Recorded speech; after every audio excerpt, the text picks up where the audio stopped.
Good afternoon, sir. This is a reaction video of Movie Lip.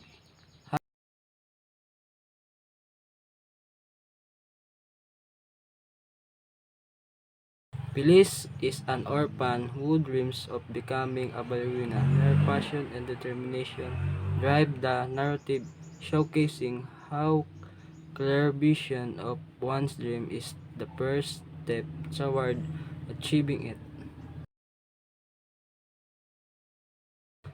Throughout the movie Lip, Felice's character evolves significantly, driven by her unwavering dream of becoming a ballerina, each contributing uniquely to her growth and ultimate success as a dancer.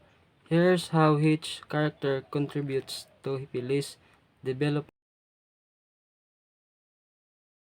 These moments shape her character, reinforce her dreams, and drive her toward achieving her goals.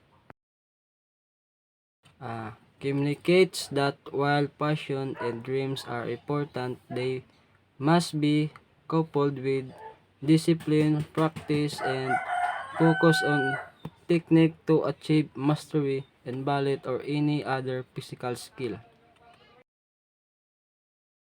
These challenges are crucial to her character development and highlight the resilience required to achieve her a detailed look at these challenges and how she overcomes them.